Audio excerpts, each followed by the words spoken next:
Hello, Lovelace. Welcome to today's wider curriculum lesson, which continues to focus on our topic of the Vikings. Now, today is all about your ability to sort of pay attention and listen to some of the details that we're about to share with you. So, here's your objective for today. Can I observe and listen to information about Viking weapons, and present it clearly? Okay, so we're going to be throwing a bit of information at you today, and I'd like you to be able to pick out some of the details and present it back in your work. As our little Viking friend says, I hope you can do that. So, in previous lessons, we looked at some of the tools and weapons that the Vikings might have taken into battle. Now, we were looking at these predominantly as archaeological finds, as artifacts that gave us information about life in Viking times. But today, I want to focus more on how those weapons would have been used. Okay, but let's see if you can remember some of the names. Some of them very, very easy and straightforward. Some of them not so much. So let's see which ones you can remember. Can you remember this one? Well, this one was the seax, a small dagger-like knife that was carried on the belt. What about this one? That's a hand axe, used in agriculture, used on the farm, but also used as a weapon. Then we've got, that's right, the shield with that metal boss, the centerpiece, and then the wooden surround. Otherwise, it would have been far, far too heavy to carry. What about this one? I know it's a spear, but what type of spear? It's a single-handed spear. It's a shorter spear, so it could be carried in one hand alongside the shield. And this outfit, that's called chainmail. Okay, basically a metal suit made of little metal links, little metal loops, all woven together, and it gives some protection from sharp implements. We've got the helmet, various designs. This one's got a face protector on it, but they also had protecting the side of their heads and the ears. Sometimes just the nose. So very different designs. But what has it not got? It's not got any horns. Okay, the Vikings never had horns on their helmets. And finally, the most expensive, the most valuable weapon that a Viking ever carried, if he was lucky enough to carry one, the sword. Okay. Now, a lot of the information we've gathered about the Vikings was due to a dig that took place in York. And as a result, the Viking Centre was established, showing off these artifacts. Now, we've already mentioned them, but it's not just the museum full of all the artifacts and the displays. They also have an education department that provides videos and experiences for anyone who wants to take them up on it. And they have been kind enough to share with us a video, which I'm going to show you in a moment. Okay. Now, if you're interested about some more information about the Vikings, then the website is there. It's the Viking Centre. And I would like to say thank you to them for allowing us to use this video, for allowing us to include it in our lesson for today. Now, I want to emphasize something here. The two men you're about to see are trained experts with these weapons. Okay? I don't want to hear about anyone at home trying to recreate any of these moves. They're potentially very, very dangerous. Okay, so watch, enjoy, but please don't try to copy. Okay, so we've got a short video now, which I would like you to watch, paying attention to the different armaments, the different weapons that are being used. Okay, so sit back and enjoy, but listen and pay attention as well.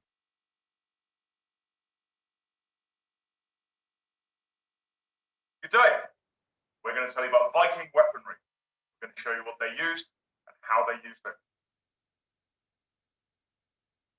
The first weapon we'll start with, seax, otherwise known as a sax. This would be worn on the Viking on a belt right across the front here. Nice and handy, you can get it when you need to. It's also a multi-tool, came in very useful, a bit like a large machete. So you can cut through bush, wood or rope. The crunch, you can also use it in combat as well, as we'll show you now.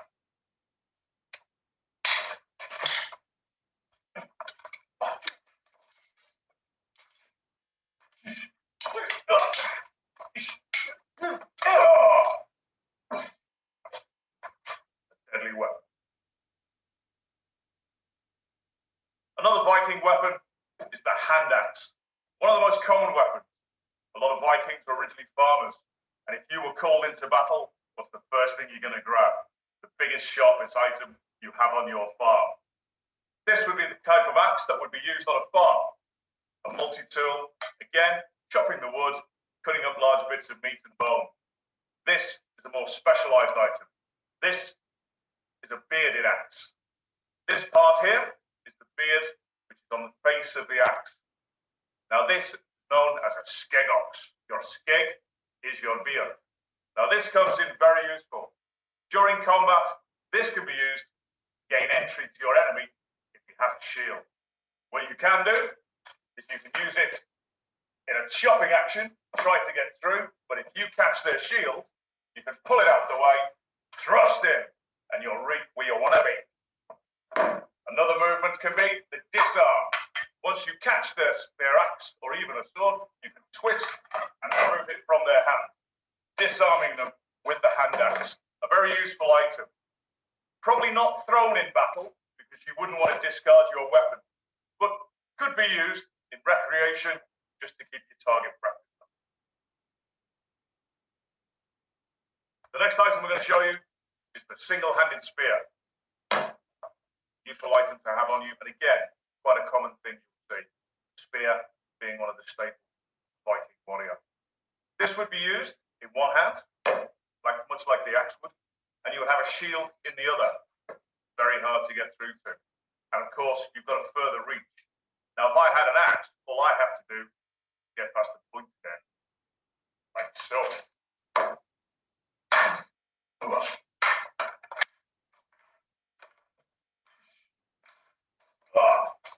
As you can see, the hard thing, trying to get past the important part at the end, but a very popular weapon indeed.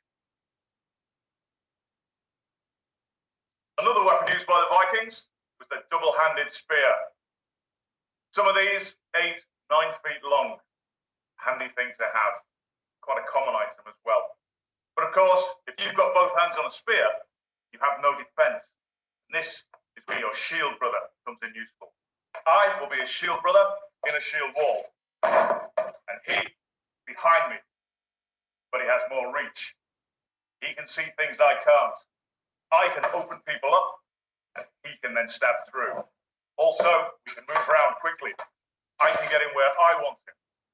So he can look after me as well, and we will take care of each other. Vikings, of course, also needed to protect themselves. One way of doing that was a mail shirt. Now, there's a few different ways of making mail. This is split mail, where the rings are pressed together. Not one of the most common ones, or the most protective, unfortunately. But then you could rivet the mail as well, and also weld it together. Welding would take slightly longer, but it'd be much stronger than this. And the rivet, well, the rivet mail, the most expensive, would take the longest, and of course, be the heaviest. Only the richest and mightiest warriors could afford this. But this saved your life. If you were cut in battle, you may die 2 weeks later from infection. So this is going to save your life. Another important thing to do in Viking times was protect your head. Now, you could go into battle without wearing anything, but I wouldn't fancy that myself. To begin with, you could have a simple boiled leather hat. You boil the leather, makes it tougher, shapes to your head. It's a good start, but again, you can afford something better, you definitely wear it. Early helmets like this from around year 750 were found in Valsgard during the Vendel period in Sweden. So it's considered sort of pre-Viking, but you can see these guys will be well protected in these. The later period saw the nasal helm, quite a generic helmet. But you'll You'll notice how neither of these helmets have horns on. Your helmet should be a nice conical shape so you can deflect a glancing blow. Anything sticking out is going to cause you problems, but it's a good way to go into battle, well protected. Another quite brutal weapon used by the Vikings was the mace. Now this, purely for battering people with.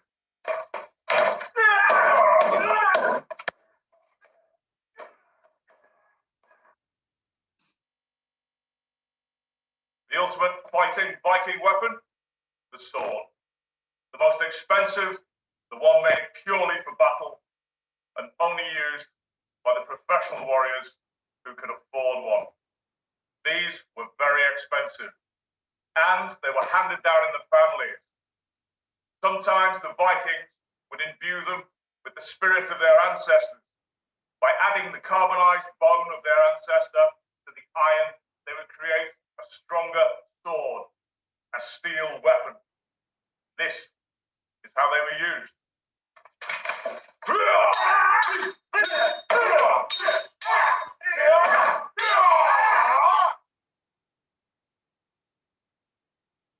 At the head of your Viking army, you could protect yourselves with the mighty Dane axeman, someone who's not to be messed with.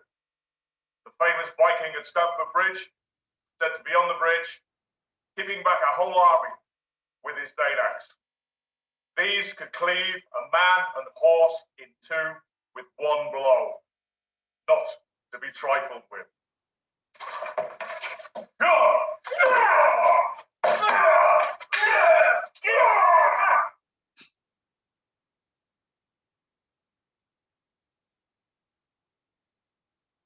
Okay, so there you have it, a wide selection of weapons and tools turned into weapons, presented really professionally by, say, the team at Jorvik.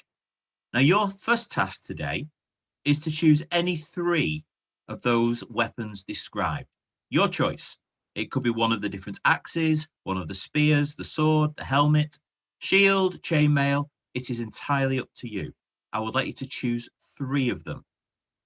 And for each one, I would like the name of the weapon, the correct name. I would like a really clear picture. Please, can you use a pencil for drawing your picture? And then if you've got the relevant resources, you can add some color as well. That would be fantastic. And then I would like just a short 1 or 2 sentences to explain how it was used. What was it particularly good for? Okay, so there's your first task. Feel free to rewatch the video, remind yourself of some of those, the key features of the different weapons, the different tools. But there's your first task. Okay, pause the video at this point if you would like to, but we're going to crack on with the rest of the lesson. Now, we all know that the Vikings traveled away from their homelands. They were raiders, they were traders, and they were farmers. So they were looking for better farmland. They were looking for people and places to trade with, and they were looking for riches to raid, to steal. But this map, which I realize is quite complicated, shows where the Vikings actually settled. So you can see they're spread out all over Europe, and even as far away as Iceland and Greenland. But our map is in different colors. Now, there is a reason for that.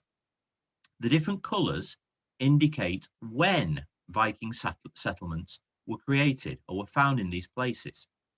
Now, the key down here uses terms 8th century, 9th century, 10th century, and so on. Now, I'm sure many of us aren't totally clear what that actually means. So I'm going to explain. And there is an extra key here at the bottom. So this burgundy, this dark red color, shows the 8th century settlements. And you can see that they're around this part of the world. They're Scandinavia. This is where the Vikings originated from. Okay, so early Vikings stayed in this part of the world. This was before they became big travelers. Now, the 8th century, as it says at the bottom, is the 100 years between 700 and 799 AD. Okay, so we all know that a century is 100 years, but it's that particular 100 years. So 8th century is the 700s, which I know takes a little bit of getting your head around. But if you think about it, the 1st century was from 0 to 99. So the 2nd century was the 100s, the 3rd century, the 200s. Okay, so the number of the century is always one more than the 100 years it's actually referring to. So the 8th century are the 700s. The 9th century, you can see, are the red areas. So the Vikings have spread a little bit further and they've settled now in these red areas. They did that in the 9th century, which is the 800s, from 800 to 899 AD. By the 10th century, so this is the 900s, so by the 10th century, they'd spread even further and had settled in these orange areas around Iceland, say into some of the Russian states, and all the way over here in Greenland. By the 11th century, so this is the 1000 to 1099 AD, they were in the yellow areas. Okay. And then finally, we've got these green bits. Now, the green bits are areas that the Vikings did travel to, they explored, but mainly to raid. So they didn't actually settle here. Very few signs of settlements were found. So these were places that were visited and raided, but not settled in. Okay, so our key has got 5 different colours. 4 of those colours tell us the years when settlements were created by the Vikings. And then the 5th colour, the green one, shows places they visited but did not settle. Okay, hopefully that is totally clear, because your challenge today, your second task, alongside your weapon task, is to name some of the places, or name a place that was settled in these different years. So, thinking back to which century 750 AD would have fallen into, name me one of the places where the there was a Viking settlement in about 750 AD. B, can you name me a place where they settled by 850 AD? So which century was that? C, can you name me a place on the map that was settled in 950 AD? And D, can you find me a place on the map that would have been settled by 1050 AD? And then a final one, can you name me one area that was regularly raided, but no settlements? Okay, so a little bit of map work to tell me a place settled in 750, a place settled by 850, a place settled by 950, a place settled by 1050, and then a place that wasn't actually settled, but was visited by the Vikings. Okay, hopefully that's clear. So there's 2 tasks today, the map task and the weapon task. That's the end of today's lesson. Keep yourself safe, look after those around you, and I will see you very, very soon.